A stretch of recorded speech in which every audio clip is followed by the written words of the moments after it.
Muy bienvenidos a esta mesa que se llama Trayectorias Biográficas y en portugués sería Percursos Biográficos, me imagino, algo así.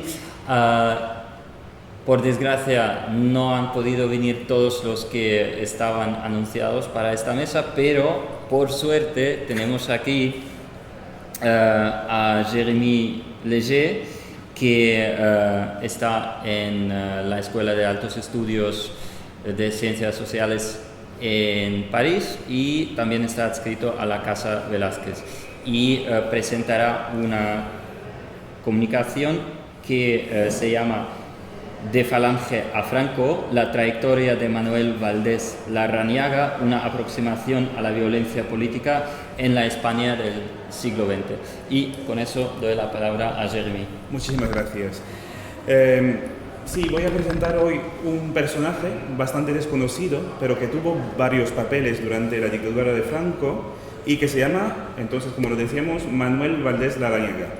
Aristócrata, deportista, catedrático, sindicalista, amigo íntimo de José Antonio y miembro fundador de Falange, ministro también y diplomático de Franco, Manuel Valdés Larrañaga, nacido en 1909 y fallecido en 2001, fue un hombre polifacético y una figura destacada justamente de la dictadura. Monárquico en su juventud, camisa vieja, pero también franquista emocional y pragmático, su itinerario fue siempre impregnado por su ideario y sus profundas convicciones antirepublicanas. En varias ocasiones se comprometió con la violencia del siglo.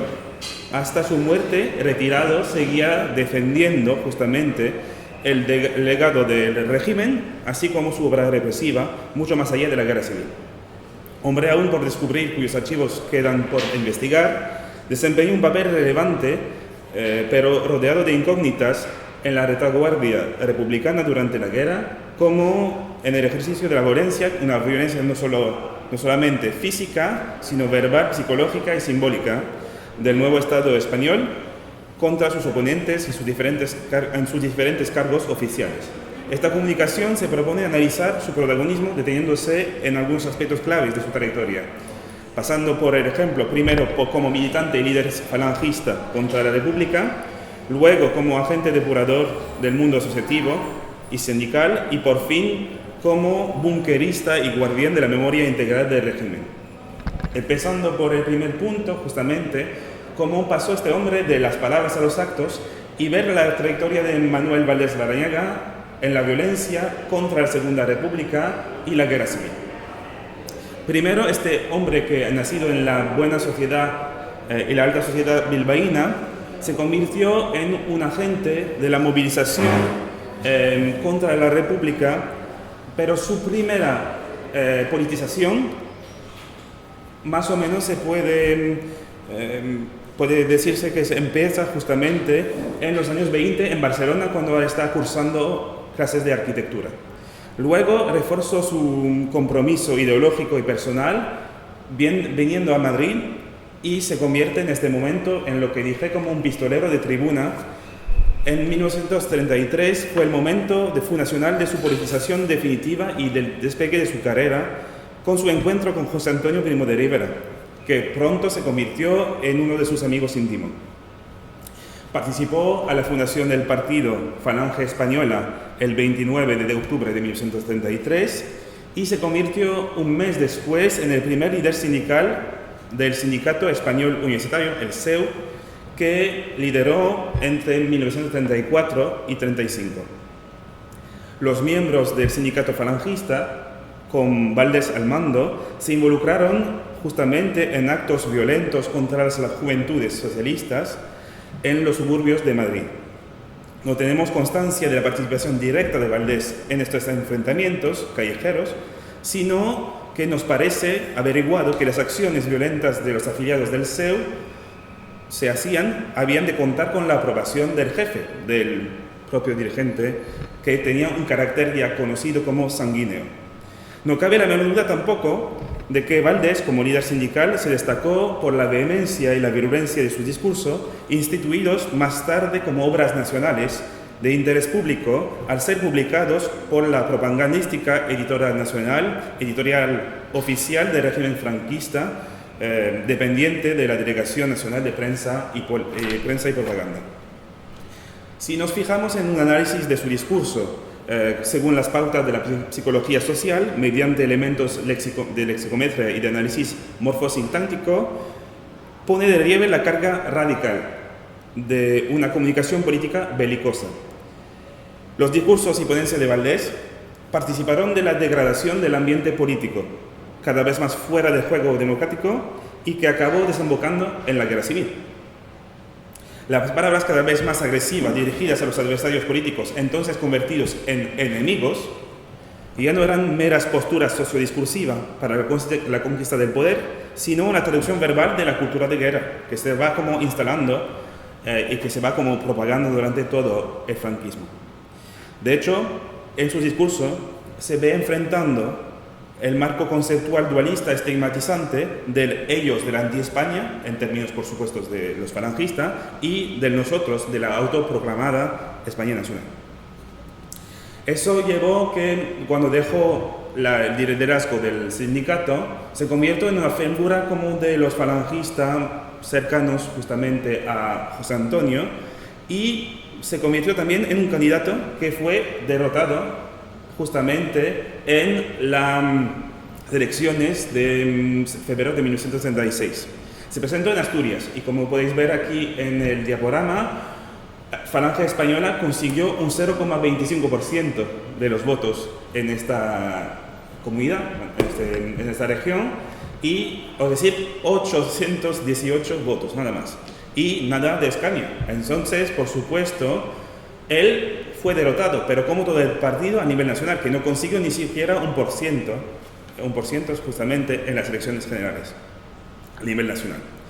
Esta derrota electoral fue el último paso hacia la radicalización de los falangistas.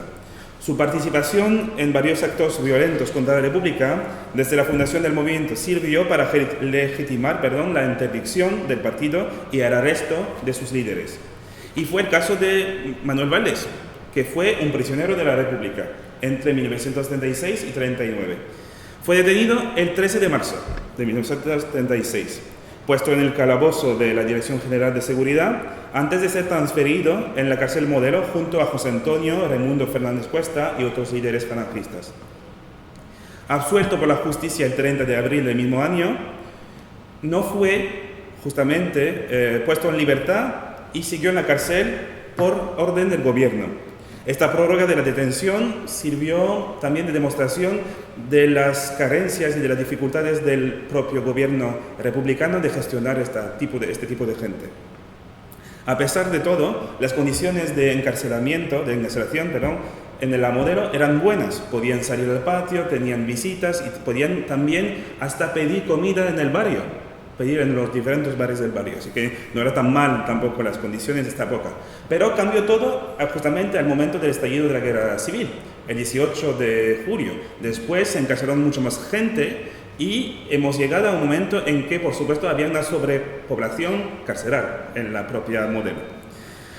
Y en este momento, en sus memorias, que se llaman De Falange a Movimiento, Valdés Larrañaga va diciendo que sintió cambiar su situación hasta temer por su vida. No se sabe muy bien si está exagerando en este momento, pero él habla más de juicios sumarísimos y se considera él mismo como un muerto en suspenso. Pero él aprovechó justamente la destrucción del fichero de prisioneros para ocultar su identidad y de su antiguo papel justamente de líder sindical falangista. Eso le permitió evitar justamente las matanzas del 22 de agosto en la cárcel y también las siguientes de Paracuellos de Jarama. Y le permitió también ser evacuado en noviembre para ir a otra cárcel. La segunda cárcel que pisó fue la cárcel de Porrier en el barrio de Lista. Son estas cárceles, prisiones provisionales durante la guerra civil en Madrid. Ahí recibió justamente la noticia traumática para él de la muerte de José Antonio, que era, como lo decía, uno de sus amigos cercanos.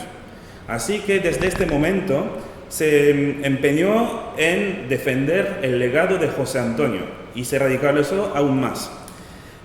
Consiguió luego el traslado en abril de 37 a la prisión provisional del Duque de Sexto, en el barrio de Goya, y allí empezó su juicio, en que fue condenado a 20 años de reclusión, pero consiguió otro traslado en la prisión hospital del Niño Jesús, en el barrio de Ibiza. Ahí se convirtió en el tercer elemento de esta primera parte, que es un adalid de la falange clandestina. Desde su habitación en el hospital consiguió justamente organizar la quinta columna en Madrid, es decir, como la actividad clandestina de falange dentro de la retaguardia republicana. En la retaguardia republicana. Consiguió muchos contactos y podían recibir visitas aún más, y hasta la rendición de Madrid en marzo de 1979, la organización fue muy activa en la vía de corte, manteniendo actividades de abastecimiento, evasión, socorro, el auxilio azul, propaganda, espionaje y sabotaje, sobre todo destrucción de equipamiento, ataques a depósitos, ejecución de determinadas a los pacos. Sin duda, su acción fue más eficaz para deteriorar el moral de los enemigos, bueno, de los republicanos en este caso, para él. Y Valdés, gracias a la complicidad y la duplicidad del director del hospital, pudo justamente enviar y recibir visitas e instrucciones, y comunicaba sin dificultad con el coronel José Hungría del Servicio de Información y Policía Militar. Benefició Valdés justamente de su cierta confidencialidad para actuar más bien que otros, como Fernández Cuesta, que intentaba las mismas cosas pero que no podía conseguir por ser más famoso. En marzo de 1939, los miembros de Falange Clandestina tuvieron un papel decisivo en la transición de los poderes en la capital, tomando el control de lugares estratégicos de mando, de comunicación y suministros para la ciudad. Así se reconoció el papel de Valdés. Franco le dio y le otorgó condecoraciones militares de rigor, y así que le nombró como jefe provincial del partido Falange en la zona de Madrid. Y así se convierte en el segundo punto, un artífice de la represión franquista, y vamos a tratar justamente de Manuel Valdés Larrañaga como un hombre que es un artífice de la violencia estatal durante los años negros y grises de la dictadura. Durante 6 meses, como lo decía antes, fue justamente el jefe provincial de Fet y las Cons en la capital. Bajo el mando de Valdés, el partido, con su burocracia y sus símbolos, sus rituales, demostraba por las calles de la ciudad el nuevo orden vigente. El movimiento y sus empleados y sus publicaciones eran justamente una de las primeras realidades políticas del nuevo Estado español y un pilar institucional de su desarrollo. Según Valdés, procuraba en este momento reconstruir material y moralmente el país y cauterizar las heridas de la guerra civil, lo que significa, ni más ni menos para él, castigar a los vencidos e imponer por lo mismo un nuevo orden en el país. Os dejo aquí, por ejemplo, lo que está diciendo en sus memorias. Después de la natural euforia de la victoria, se presentaba el camino duro, lleno de espinas y abrojos, de ir poco a poco reconstruyendo nuestra maltrecha patria, etcétera, etcétera.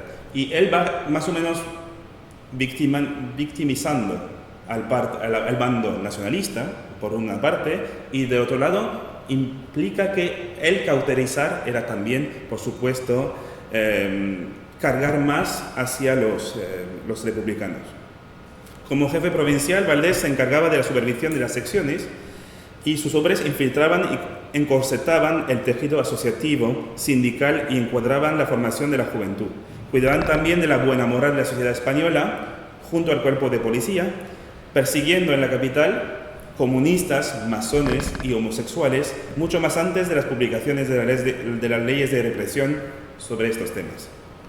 En esta época también peleaba él mismo para conseguir más protagonismo frente a otras autoridades del régimen franquista, como por ejemplo el gobernador civil, que era en este caso José Finat, un personaje muy cercano justamente de Ramón Serrano Suñé.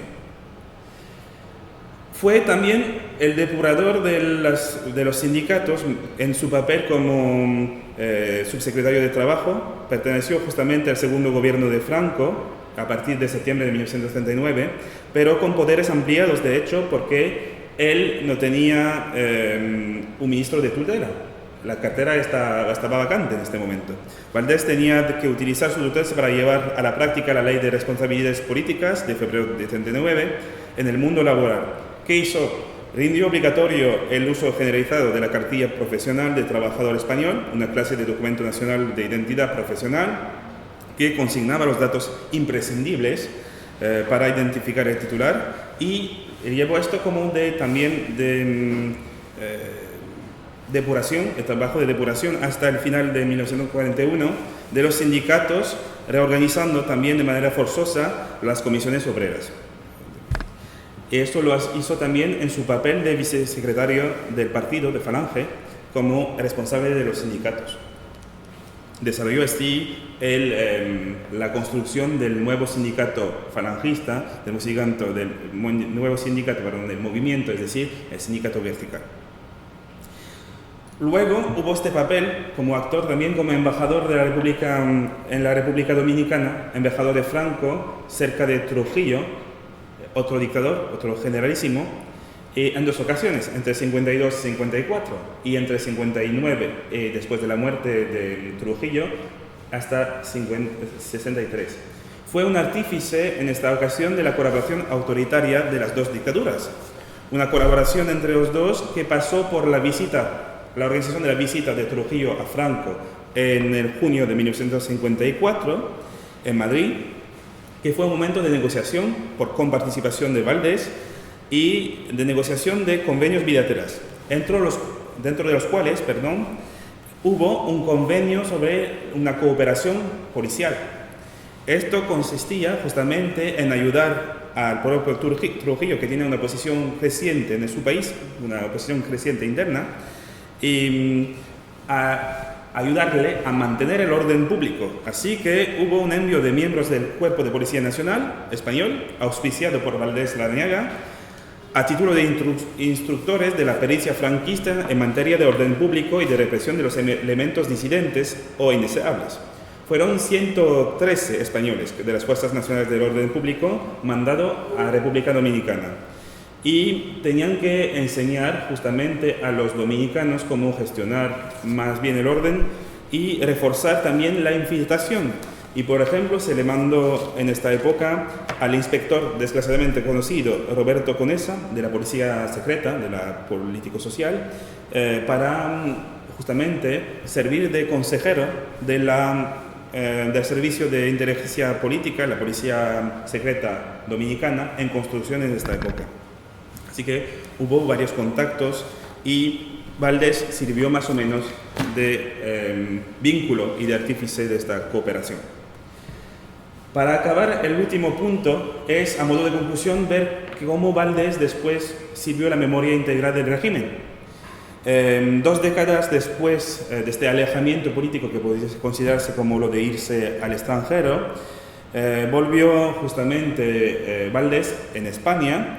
Retomó sus funciones de vicesecretario general del movimiento y procurador en Cortes en el 1971, y se inscribió dentro de lo que se llama el búnker, la franja más radical de las personalidades franquistas que se resistieron al cambio. Mediante el órgano oficial que era el Alcázar, Valdés junto a otros manifestaron su oposición a la ley para la reforma política, y luego defendió también lo que es para él un falangismo histórico dentro de partidos nuevamente creados, que era el Frente Nacional Español entre 75 y 76, y luego en la nueva Fe de las Jons a partir de octubre de 76.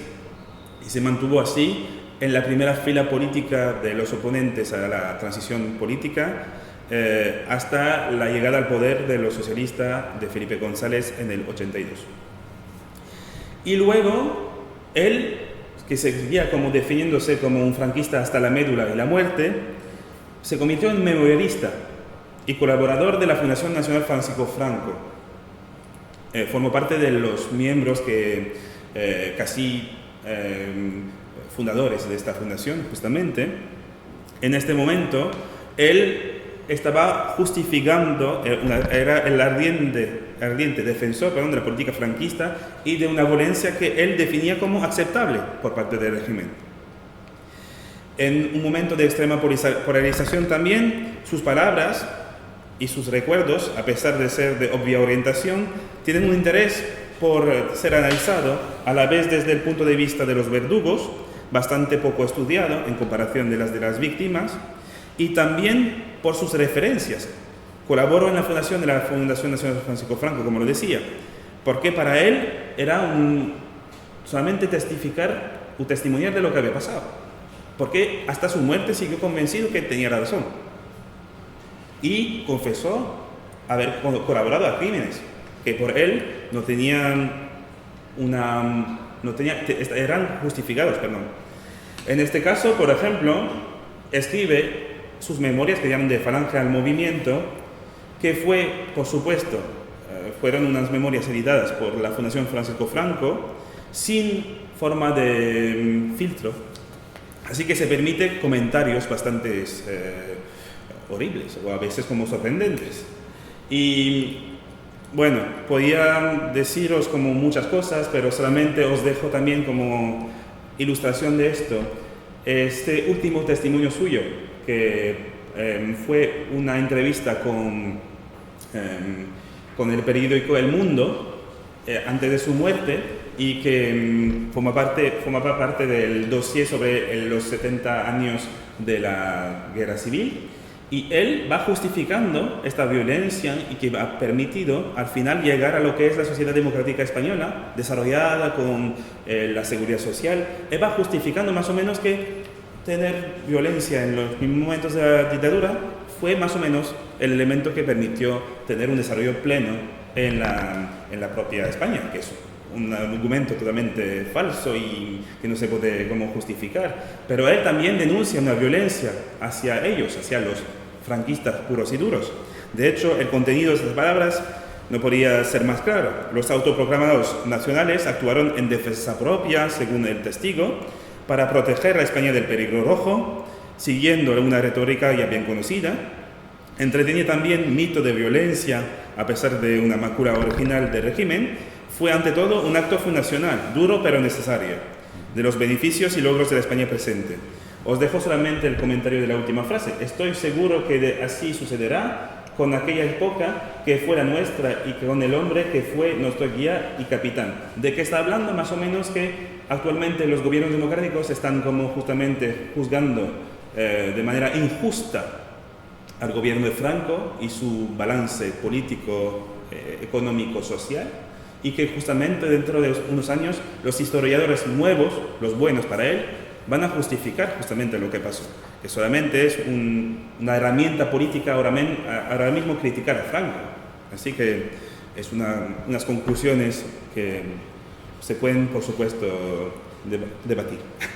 Y dentro de esto, él siguió justamente hasta su muerte involucrado en las acciones y conferencias de la Fundación Francisco Franco, los que nos permite decir, en términos de conclusión, que son los historiadores que tienen hoy que encargarse de la edición científica de algunas obras de estas, que son obras interesantes por su contenido, pero que hay que editar científicamente para justamente desvelar lo que contiene, lo que llaman en la Fundación Francisco Franco esta francoteca, que tiene libros como solamente apologéticos y que sin ninguna forma de crítica y de contenido histórico, que son solamente pura opinión. Así os dejo. Gracias por escucharme. Muchas gracias. Muy bien. Evidentemente tenemos tiempo de sobra para hablar sobre este personaje tan fascinante. Así que, en primer lugar, voy a preguntar al público si alguien tiene alguna pregunta, un comentario sobre lo que acabamos de escuchar. Y si es así, adelante.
Bueno, gracias por la pregunta. Primero, hablar de las relaciones, por ejemplo, con América Latina en general. Es que yo estoy haciendo una tesis de doctorado justamente sobre los diplomáticos de Franco, en la primera época como del 36, considerando que justamente hay una primera representación de los franquistas desde el momento en que Franco es nombrado jefe del Estado por parte del Bando Nacional, hasta el 57 y justamente el cambio hasta los tecnócratas, para ir rápido. Y en esta época justamente fue el desarrollo de la política de sustitución, el momento del aislamiento del régimen franquista al final de la Segunda Guerra Mundial, cuando se queda bastante como apartado, o el apestado del mundo. Hay dos políticas de sustitución que están llevadas a cabo por el régimen para intentar sobrevivir, que son justamente dos políticas, una hacia una área geográfica conocida, que es América Latina, y la otra es el mundo árabe. Pero para hablar de América Latina, justamente el gobierno franquista y la administración exterior del franquismo van a desarrollar herramientas para construir puentes. Ya no se habla de la hispanidad como antes, sino que van a cambiar sus vínculos, hablando de una hermandad hispana, que se llama más justamente de una relación entre iguales y no la de más o menos el gran hermano que tenía o la madre patria de antes. Esto es un cambio. Y también se destaca que van mandando más personalidades políticas que no son diplomáticos, como el propio mismo de Valdés Larrañaga, que no es un diplomático de carrera, es un embajador político. Y hay otros, por ejemplo, que van a ir en estas zonas. Pienso, por ejemplo, en el que fue después ministro de Exteriores, que fue José María de Araiza, que va a Argentina. Tenemos también a Manuel Aznar, el propio abuelo del antiguo presidente de gobierno de aquí, y que fue justamente embajador también en la República Dominicana, pero también en Venezuela. Hay muchos de ellos, por ejemplo, que se van desplazando en estas zonas para promover lo que es el régimen franquista. Y una de las expresiones más interesantes, que está fuera de la violencia política, sino del símbolo, en este caso fue la embajada poética.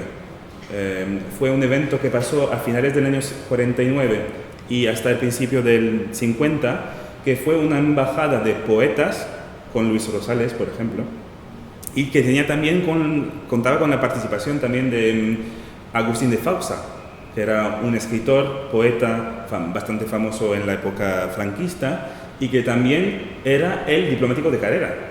Y estos 4 embajadores poéticos se fueron de gira, empezando por Cuba, República Dominicana, Puerto Rico, y luego por todo el Caribe, pasando por Venezuela, Colombia, y pasaron después a la América Central, hasta Guatemala, por ejemplo, y tuvieron varios éxitos, pero también varios fracasos. Por ejemplo, se enfrentaron, si me acuerdo bien, a varias acogidas bastante severas en su contra, con tomatazos, huevazos. Le gustaba mucho el humor a Foxa, por ejemplo. Aquí, en su correspondencia privada con su madre, dice: aquí tienen una menuda afición para la tortilla. Es decir, que recibieron un montón de huevos en algún sitio y en otros lugares fueron aplaudidos como si fueran como reyes de la literatura internacional. ¿Cuáles han sido las razones de las huevadas, de esta recepción negativa? Sí, porque era por parte justamente de la oposición interna de algunos regímenes. Por ejemplo, en Cuba, en el momento en que llegaron, había una oposición en este momento, eran 50, había la influencia, por supuesto, de Batista, pero también había una oposición que seguía existiendo en la prensa de izquierda, por ejemplo. Y fueron recibidos como el titular de algunos periódicos de la prensa cubana. Ahora están llegando los asesinos de García Lorca, porque justamente en esta época había el rumor según el cual Ruiz Rosales había denunciado a García Lorca, y lo que permitió su asesinato después. Así que había una eliminación de todo el grupo de poetas, que unos no tenían nada que ver concretamente con la política de primera fila, que eran como personajes intelectuales del régimen, sino sin contenido propio político. Y bueno, fueron todos como asimilados a esto y por supuesto esto generó un odio hacia ellos, pero otros reivindicaban su papel. Había otro que se llama Zubiaurre dentro del bando de poetas y él era un falangista de toda la vida, así que él asumía totalmente este pasado. Pero así que fueron empresas diversas. Y lo que impidió, por ejemplo, de seguir hasta México, que era el plan de seguir hasta México porque el gobierno consideraba que era un éxito esta gira, fue que justamente en febrero de 1950 el encargado oficioso de la diplomacia franquista en México fue asesinado por un anarquista exiliado español. Así que esto puso fin a la empresa de la embajada poética y cada uno retomaron sus vidas y siguió ahí. Por ejemplo, Fox en este momento era agregado cultural, consejero cultural de la embajada en Buenos Aires y pasó a ser consejero cultural justamente en la embajada de La Habana.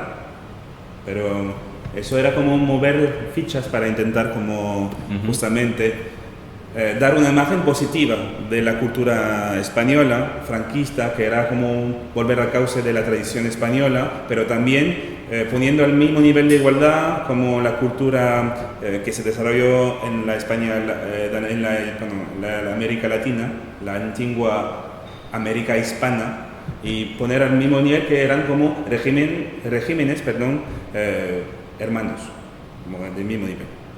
Solamente que el liderazgo lo podía asumir, por ejemplo, la España franquista, por supuesto. Y para hablar sobre la segunda pregunta, para contestar un poquito sobre las fuentes, lo que me fue más difícil es que yo tuve que apoyarme mucho en sus memorias, porque de momento el archivo personal está custodiado por el archivo de la Universidad de Navarra, en Pamplona, pero lo que pasa es que como murió hace 21 años, todavía están bajo el control del acceso, porque aquí las normas de archivo para controlar algunos aspectos de los archivos está hasta 25 años, así que quedan 4 años todavía. Así que seguro que vamos a encontrar más cosas, excavando cosas más o menos, pero de hecho no tengo constancia de violencia propia por su parte, solamente de apoyo, de organización, y esto también fomenta la violencia en general, que es más o menos un artífice que propicia esta violencia política que es el tema de este congreso. Gracias. No sé si Muy bien, sí. ¿Hay más preguntas? Por ahí, pregunto yo. Yo es que llegué tarde. No, sí, pero se me va.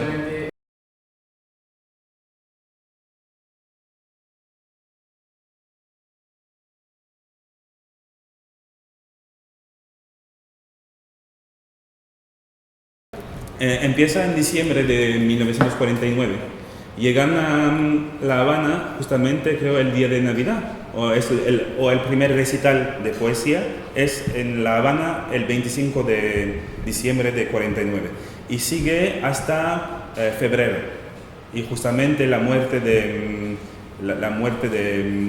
encargado de negocios oficioso, que era José Gallosta Cuello de Portugal, este evento va acabando con esta gira, pero en este tiempo han dado justamente una vuelta por el Caribe, empezando por La Habana, luego pasan por Cienfuegos, ¿qué más? Santiago de Cuba, y luego se dividen, unos van directamente a República Dominicana y otros pasan por Puerto Rico, y luego van siguiendo esta gira pasando por Venezuela, por Colombia y entonces por todos los países de América Central hasta llegar a México, que era el plan, pero ya justamente, a ver si lo tengo, a lo mejor tengo ya aquí ¿También por Guatemala? Sí, todos. Creo que falta uno, pero necesitaría como consultar mis documentos porque no me acuerdo exactamente. Pero yo ya hice justamente un mapa de esta gira y a lo mejor las puedo como pasar después. y se trataba de una gira patrocinada por el gobierno español, si lo entiendo bien. Sí, que era más o menos una forma de colaboración que en la diplomacia franquista había, por supuesto, el papel oficial del ministerio, pero también había institutos complementarios para ayudar a organizar estos eventos. Y por supuesto, en este momento hay la institución que viene a cumplir el labor que cumplía antes el Consejo de la Hispanidad, pero que no era de moda en ese como muy facha, muy filo-nazi durante la Segunda Guerra Mundial, pasó a cambiar de forma y a llamarse Instituto de la Cultura Hispánica, ICH. Y el ICH, justamente con la nueva Dirección General de Relaciones Culturales dentro del Ministerio de Asuntos Exteriores, organizó esta gira. Era un plan, y el propio inspirador de esta gira, según lo que he podido averiguar, era el embajador en Perú en esta época, que era Fernando María Castilla, el futuro ministro de Asuntos Exteriores de Franco entre el 57 y el 69. Es muy interesante como un elemento de la diplomacia cultural que creo, si miramos los años 49 y 50, también denota una época cuando el régimen empieza a cambiar. Sí. Es que van usando justamente el soft power, para hablar en otros términos, para intentar seducir y aliarse otra vez a los países de América Latina para conseguir su apoyo para integrar la ONU, porque al principio, cuando se habla de la cuestión española en la ONU, a partir del 45, sabemos que no va a entrar directamente la España de Franco, pero todavía no está como su causa no está muerta tampoco. Sí. Pero se va negociando durante todo el año 46 hasta que se vote su ostracismo, literalmente, porque se vota una enmienda de la ONU que justamente va justificando ¿cómo se dice esto? Ahí me falta la palabra. Que más o menos están como llamando a casa los embajadores, retirando a los embajadores de España. Y todos los países de la ONU tienen que cumplir con esta norma. Lo que hace que hay unos que no lo van a hacer. Argentina, por ejemplo, nunca va a retirar a su embajador, y otros tampoco. Y más o menos se nota en este momento que pueden encontrar apoyos en dos ámbitos, que son América Latina, por una parte, y por otro lado, el mundo árabe. Y de hecho, la política hacia el mundo árabe, en general, que es un término del mundo árabe muy amplio en la concepción franquista, que es un poquito ya borrosa, que puede incluir también Turquía, que por supuesto seguro que están muy contentos de formar parte del mundo árabe, o Irán también. Es una norma de este Oriente Próximo y también Medio, que es más o menos un territorio por conquistar emocionalmente para tener justamente apoyos en las asambleas de la ONU. Y lo consiguieron, porque al final, en diciembre de 1955, con el apoyo de casi todos los países de América Latina, salvo México, por ejemplo, y también con todos los países del mundo árabe, según la concepción franquista, votan a favor de la entrada, del ingreso de la España franquista en la ONU. Muy bien. ¿Hay más preguntas? Si no, yo tengo dos observaciones. Una tiene que ver con una de las ponencias de aquellos que no han podido venir. Tenemos aquí una que es de Pilar Pellegrí, y en ella la autora habla de un personaje del lado opuesto durante la Guerra Civil, Francisco Piquer. Y lo que me ha llamado la atención en la biografía de Francisco Piquer es que también ha sido muy capaz de moverse y salvarse en una época muy inestable, muy peligrosa, y difícil de manejar desde el punto de vista político, pero también personal. Eso de Larrañaga me ha llamado la atención, como que es un artista de supervivencia cuando le tocaba. Cuando estaba en la cárcel, no a todos les ha ido bien. Claro, él no ha sido José Antonio Primo de Rivera, ni mucho menos, pero sí ha ocupado un cargo importante y sin embargo ha sabido moverse. Entonces, en esa comunicación de Pilar Pellegrí surge el interrogante en qué medida Francisco Piquer había colaborado con los franquistas aún siendo republicano. Mi pregunta sería al revés: ¿en qué medida Manuel Valdés Larrañaga quizá cooperaba con los republicanos siendo franquista o falangista en aquel momento? A ver, creo que él tuvo un tan grande repudio a la República que nunca se involucró justamente en servir la República o tratarla bien. Él, lo que se puede decir es que sí que es una ejemplificación más o menos de lo que fue el régimen franquista, de la evolución política. Es que él empezó siendo un monarquista conservador muy clásico. Cuando se politizó por primera vez en la Barcelona de los años 20, era justamente cercano de las juventudes mauristas.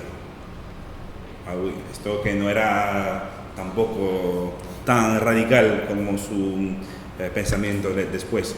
Y tratando, si he entendido bien la pregunta, cuáles fueron sus relaciones con la República, sí. Es que más o menos él se contenta de mantener el silencio durante mucho tiempo. Entre 31 y 33 no he tenido constancia de que haya tenido un papel impresionante reivindicativo contra la República, por ejemplo, porque él en este momento es profesor en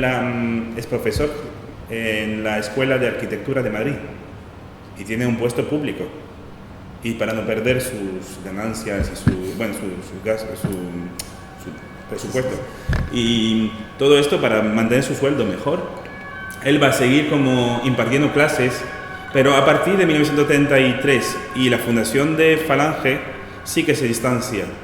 Pasa justamente a hablar más, a justamente encarnar lo que es la cabeza del sindicato SEU, y luego vuelve a impartir clases. Y cada vez que vuelve a impartir clases, más o menos, también del 35 al 36, hasta presentarse como candidato en Asturias y subir una derrota francamente dura, no ha tenido un papel relevante. Es como más o menos se apaga, durante un tiempo se apaga antes de...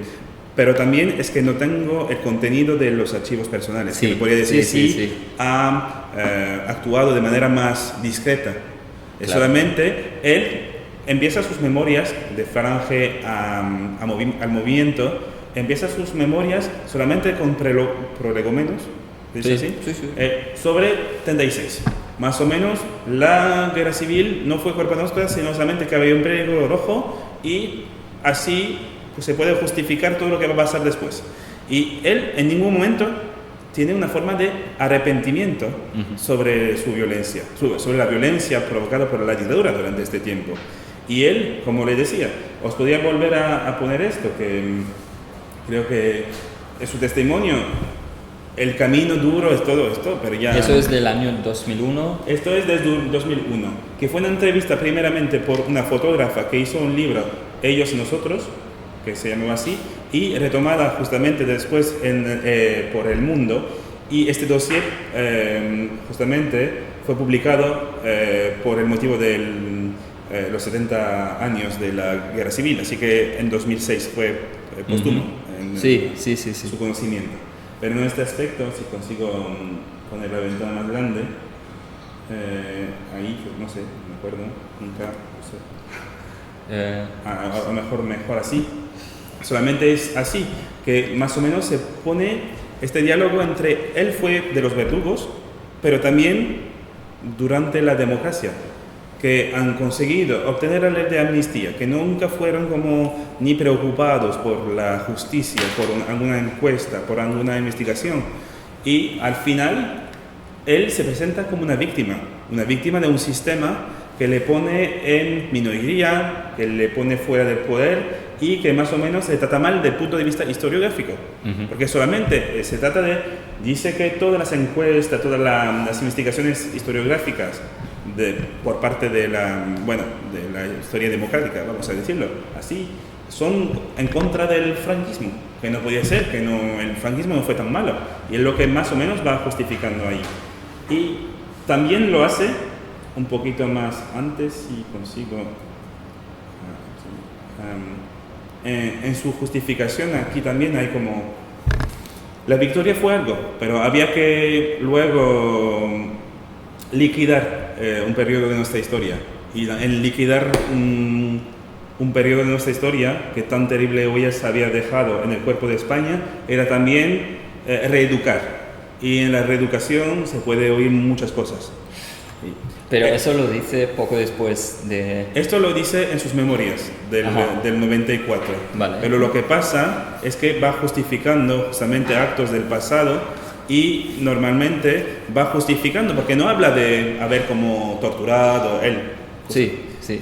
Pero sabemos justamente que hubo varias matanzas en el Madrid después de la toma de la ciudad por parte de después de la rendición de la ciudad. Y en esas matanzas de marzo de 39, o justamente de la primavera de 39, él es jefe provincial de Falange. Sí. Él más o menos va fichando a la gente, va espiando a la gente, va comunicando con la policía. Así que si no toma él directamente o el arma para matar o para eliminar gente, contribuye a su nivel a facilitar y a fomentar esta represión franquista. Y sabemos ya después de testimonios de gente que fueron como encarceladas, torturadas y todo. Sí. O matadas. Mi segunda observación va en siguiente dirección. Voy a hacer de abogado de diablo diciendo lo siguiente. Al final has dicho que el punto de vista de Valdés Larrañaga, incluso al final de su vida, no tiene ningún tipo de justificación. Ahora entro yo como abogado de diablo y digo, sí, pero hubo violencia en esa época de la guerra civil de los dos lados, y no nos gustan los falangistas, pero ellos también tenían hermanas, madres, esposas, hijos. Entonces, entiendo tu punto de vista sobre la falta de arrepentimiento por parte de Valdés Larrañaga. Mi pregunta, sin embargo, es si uno quiere conseguir una reconciliación nacional, ¿en qué medida se pueden tomar en consideración solo los puntos de vista de las principales víctimas, en este caso los republicanos? Hay que mirar también, pregunto como abogado del diablo, el lado nacional católico, falangista, franquista, que ha ganado y ha sufrido menos, pero durante la guerra civil es simplemente una situación donde todos sufren. Es una cuestión de memoria histórica y quizás también de cómo se escribe historia. Más que nada, entiendo que es una pregunta compleja y simplemente para fomentar un poquito el debate y pensar en esta dirección. No estoy seguro de tener una respuesta clara y equilibrada a esta pregunta, a esta observación. Por supuesto que él sufrió también la violencia en carne propia. Lo que quería como resaltar también en la parte sobre prisionero de la República, que él también, al principio sí que era un poquito casi como haciendo como una forma de, ¿cómo se dice esto?, de eufemismo, diciendo que no había sufrido mucho en la cárcel porque podía ir a comprar de comer en el barrio, no él directamente, pero podía pedir, como si hubiera un Uber Eats en la época, pedía a sus carcereros una comida en el bar de tapas de enfrente y se le llevaban la comida en su jaula. Pero lo que pasa es que también, por supuesto, él vio cambiar el asunto a partir del estallido de la guerra civil. Y, por supuesto, en esta parte, él también insiste bastante sobre su dimensión también de víctima, cuando muchos eran los seres humanos y heridos, pero hablan de perdón cristiano y todo, pero también él está hablando sobre todo de los caídos o de los hermanos de los caídos por la patria. Él no considera mucho a las víctimas, él también ningunea una parte de las víctimas republicanas o que no eran franquistas, porque en general hubo también otras oposiciones. Pero él, por supuesto que sí, que sufrió también violencia en su carne propia, como lo decía. Y hay que ver el tiempo las páginas que dedica en sus memorias justamente al traumatismo de la muerte de José Antonio. La pérdida de un hermano para él, de un amigo íntimo. Sí. Y habla mucho de esto, del símbolo de esta pérdida y justamente después hay que decir que justamente él más o menos va reivindicando en algún momento el olvido también de hay que pasar página. Ya hubo violencia, pasamos página. Pero él generaliza la violencia, pero por supuesto insiste mucho en la violencia de los rojos para él. Evidentemente, sí, de este punto. Y no sé si hay un punto intermedio, un punto justo pero sí que hay que integrar también que hubo, por supuesto, las matanzas del 22 de agosto, fueron en la cárcel Modelo, incluso la muerte de Primo de Rivera, o las matanzas de Paracuellos del Jarama, fueron crímenes también. Sí. Hay que tomarlo en cuenta, pero por supuesto es que en términos de valoración es igual de crimen, pero también hubo en términos de número, las cifras hablan de ella misma. Está claro que la comparación nos lleva a unas conclusiones más claras, me parece, de lo que podrían ser si no comparamos esto. Y entonces esa reflexión que acabo de hacer tiene que ver también con lo que se habló ayer en el acto de la inauguración, donde se hablaba de la posibilidad de la restitución y reconciliación y renegociación de la ley de amnistía. ¿Qué es lo que tendríamos que incluir en esta ley para tener una relación, llamémosla sana, con el pasado? Exactamente. Y yo, si tuviera que decir otra cosa, sería que fuera de la idea de tener el papel del abogado del diablo, sería solamente también constatar que nosotros, con la voluntad de mantener una historia democrática y de tomar en cuenta todas las víctimas de ambas partes, estamos en esta posición de justamente de fomentar convivencia, fomentar justamente una memoria que sea inclusiva para todo el mundo. Pero este hombre, por ejemplo, solamente es para acabar, yo quise, haciendo esta ponencia, hablar también de sus sufrimientos personales, pero poniendo también lo que había hecho como crímenes por otra parte, para ser equitativo, para ser como... Lo hice mejor, creo, en el texto que redacté enteramente, que en la ponencia en sí misma, para ir más rápido. Pero también es que este hombre, al fin y al cabo, no abocaba, no iba a favor de de restablecer un equilibrio en un reconocimiento de los crímenes franquistas. Era solamente, hubo crímenes franquistas, pero en lo necesario. Él hasta el final siguió hablando en términos de vencidos. No había como la voluntad de restablecer que había gente que eran españoles de ambas partes y que merecían de vivir igual. Para él había como discapacidades sociales. Para él eran como estas discapacidades sociales, era como ser rojo, masón, ser homosexual, ser no sé qué, que todo que no era conforme a lo de la ideología o del dogma franquista. Bueno, si hay un dogma franquista, eso es otro tema. Sí.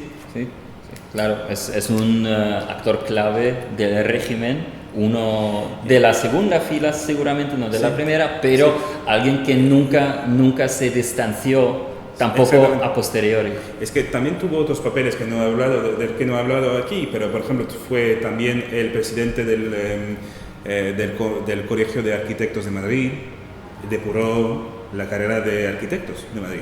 También los que no eran como afanes del régimen, adiós. Había también el papel que tuvo como, fue un deportista, fue a la vez nadador y fue futbolista en el Atlético de Madrid. Tuvo una carrera de deportista, pero también con este motivo consiguió el puesto de presidente de la Federación Española de Fútbol.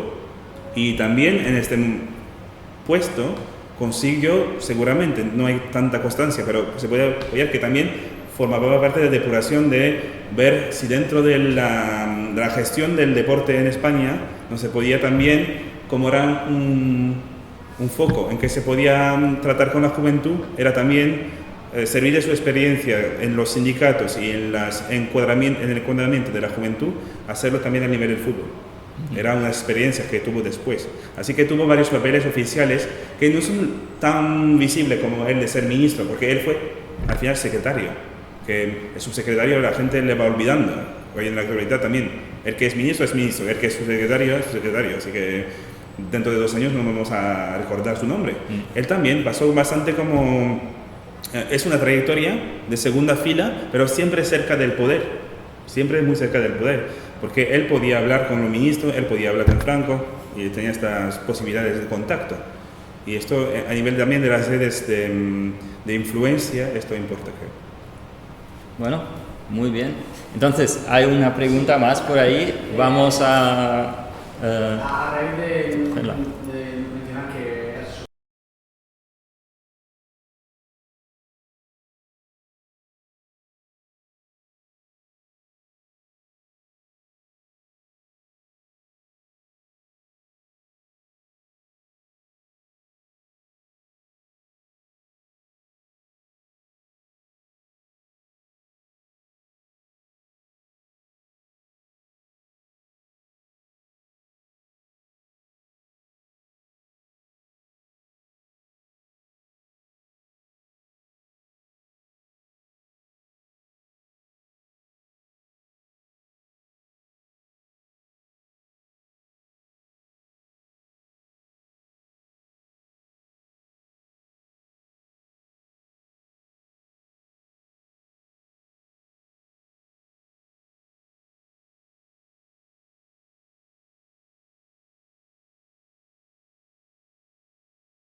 A ver, como yo enfoqué bastante la ponencia sobre la violencia y su papel en la violencia, lo que hay que decir es que tuvo varios papeles dentro del partido, si hablamos del movimiento como partido, y fueron, primero, como decía antes, fue el primer líder sindical del SEU, del Sindicato Estudiante Universitario, Español Universitario, perdón.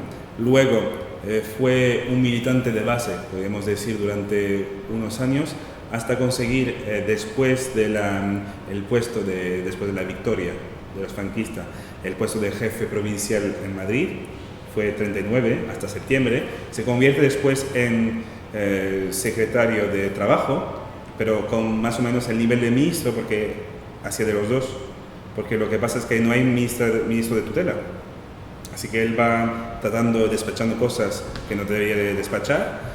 Y luego, cuando sale del gobierno en el 41, al final del 41, entra otra vez en la organización del partido como vicesecretario del partido, del movimiento. Y en este momento está encargado primero de los sindicatos, hasta el 42, 43 de memoria, y después va a ocupar otras funciones como presidente del Colegio de Arquitectos, luego presidente de la Real Federación de Fútbol, etcétera, etcétera, hasta volver a la vicesecretaria del partido en el 71 y la va a ocupar hasta el 73. Creo que después, como hay una reforma interna del partido mediante la desaparición de Carrero Blanco, mediante la toma de relevo de los que no son del búnker, pero de los reformistas, como por ejemplo el propio Adolfo Suárez, esta gente nueva, esta nueva generación lo va desbancando más o menos, porque él es minoritario, incluso dentro de las Cortes, porque como procurador de las Cortes, con lo que que está durante mucho tiempo, e incluso durante todo el final de la dictadura, del 71 hasta la disolución de las Cortes franquistas, él va a resistir, pero son sobre los, no sé cuánto eran, pero de memoria como 400. Y son los resistentes, el búnker son 59 personas, los que votan en contra de la ley de reforma, para la reforma política. Son estos.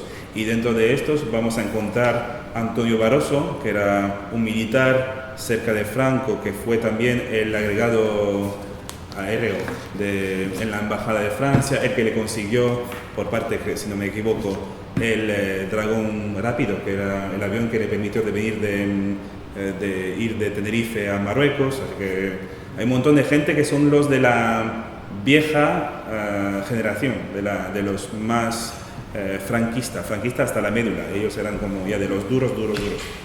Sí. Y así que ocupa estos papeles. Pero siempre no el más famoso, porque por ejemplo, cuando él pasa a ser otra vez un falangista histórico, el que tiene más protagonismo, más influencia, es el que aparece justamente aquí en la foto que yo hizo salir aquí, que es Raimundo Fernández Cuesta. Él fue ministro, fue ministro de Agricultura. Él también fue embajador, ocupó varios puestos de prestigio, más prestigioso que lo de, más visible al menos, que los de Valdés Larrañaga.